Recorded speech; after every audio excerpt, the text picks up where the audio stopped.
Hey guys, what's up? It's me, Timmy with Chicken, and today we're going to do a Homebrew Wednesday.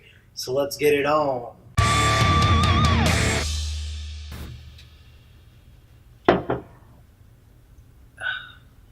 Today we're going to talk about that beer, which is my Coffee Belgium Blonde, and it turned out fantastic.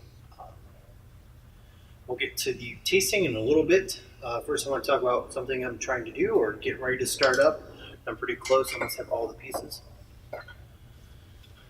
Working on a rim setup, slowly accumulating cheap Chinese stainless steel parts.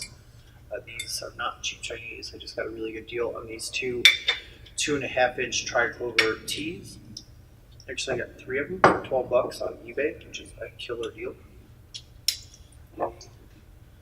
Thermal filter or thermal well to the top, and I have right here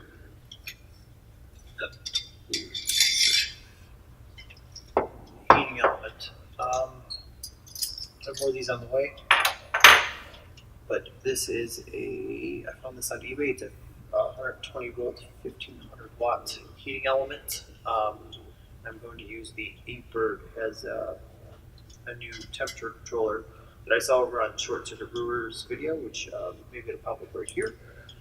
Make sure you go and check that out.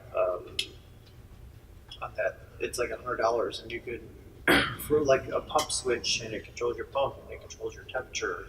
It's perfect for a rim system, which is really what I want to get into, because with the way my mash tun is and the size of it, I'm having some trouble trying to keep it at a constant temperature. It's just, I mean, it's a huge monster handmade thing. So I think this will really help it out and give me more efficiency in my mash. So also, I found this deal, $30 for this. It has an end cap 2, all triclover. It was only 2-inch, so I kind of got lucky there. It's I don't know, I think that's a 9-inch or something. I don't know exactly how long that is, but it was $30. So I'll put that the link for that on Amazon in the description. I've never seen one that cheap. I think it was less than $30. While I think about it, that's going on there. I have 3 beers in the fridge, and we'll start with this one. I'm not going to drink all of them yet because 2 of them are still kind of carbonating.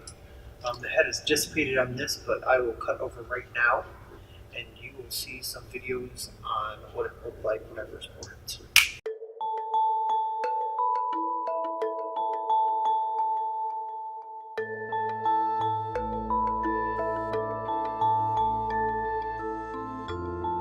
Damn, didn't that look refreshing?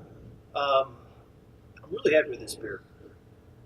I was kind of been working on wheat beers for a while, trying to really develop on what I like yeast-wise. I really thought I was going to have to fall to the, I think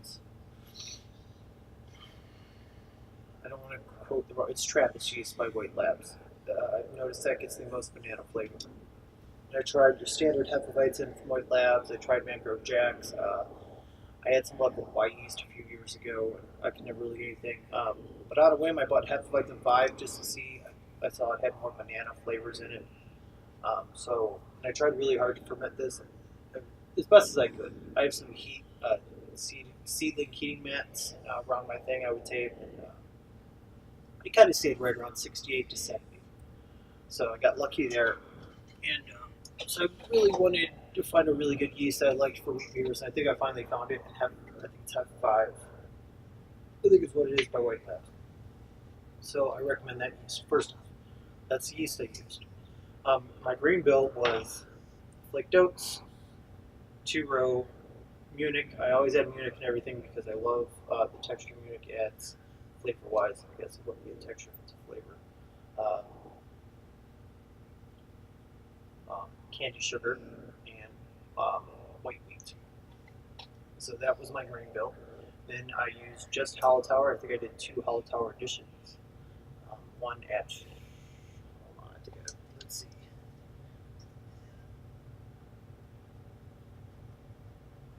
Hallertauer edition 60. My bad. One Hallertauer edition 60 on my laptop down here as a cheat sheet. And then for the coffee, I was going to use 3 ounces, but all I had was 2.8. I thought I had more than 3, but I didn't. I did a rough grind, and I threw those in at the last 15 of the boil.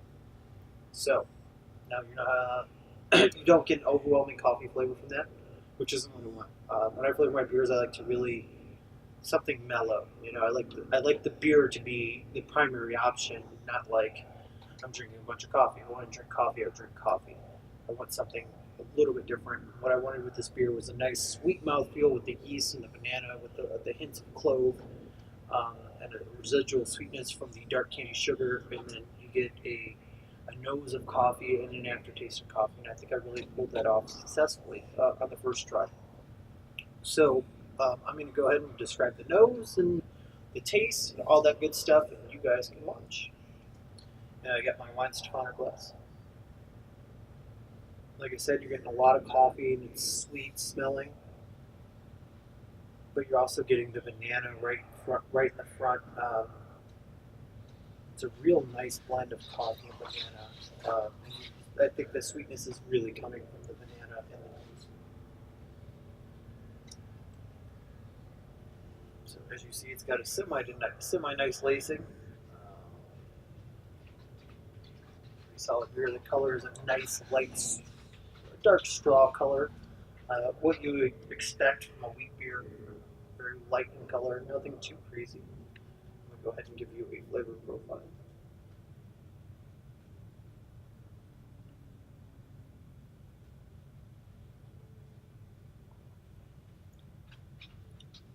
Nice light body. You're getting the sweetness, real banana-y from the yeast. Um, Coffee's on the back end. It's not too strong. It's just enough there. And you're still like your mouth. Such a good.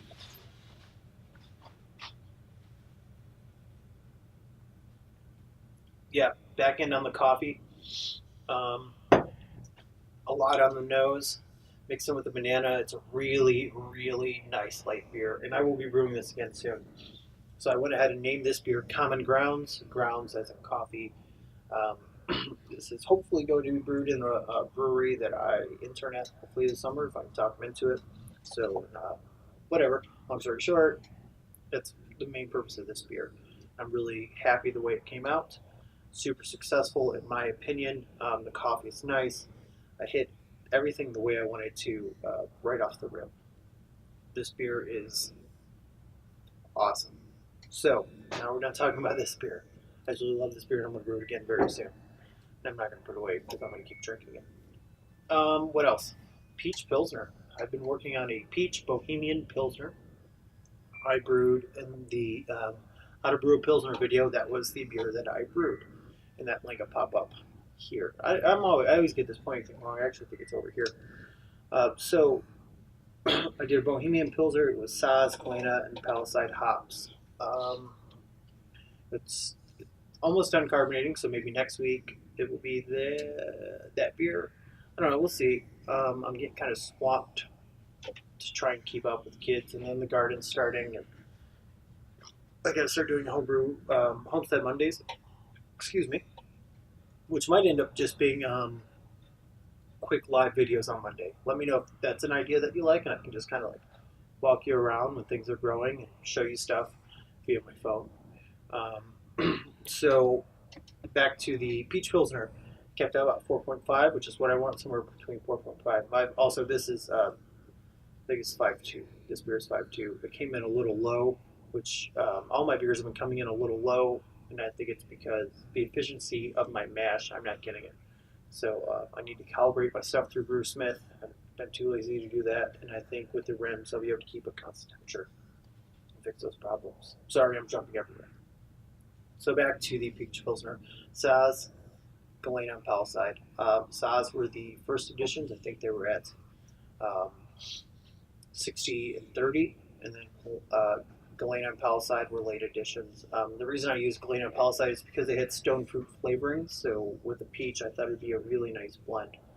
The beer is fantastic. The hops are the bitterness is a little too much up front, so I might cut back on the Saaz next time, because I think I used 2 ounces. I think I used 4 ounces of hops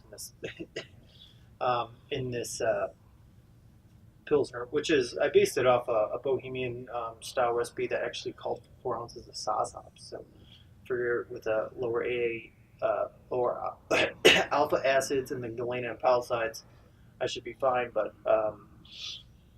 it's still good. It's drinkable. It's a very good beer. I'm a fan of it, but it's a little soapy, and I think that's from the sauce hops. And I put 3 pounds of peaches in the secondary. They aged out very nicely. I let them age in there for 2 or 3 weeks. Just pulled them out and I kegged it. I think I kegged it on Friday. This is Monday today. So by the Wednesday when you see this, it will be fully carbonated because it's almost there now. I mean, it's bubbling like crazy. The head's not quite there. So there's that beer. So keep an eye out for Homebrew Wednesday of me tasting the peach pilsner. Next beer, I have, I can't remember if I posted it on my Instagram. If not, I'll post it after this. Go check my Instagram. It'll pop up around here somewhere. If it doesn't pop up, sometimes I edit through these fast. It's in the description. I have 15 gallons of beer, roughly 15 gallons. I have three full kegs in my kegerator. My kegerator only holds 2 beers. So the third beer is my Oktoberfest or my Marzen for the National Homebrew Competition, and it turned out great.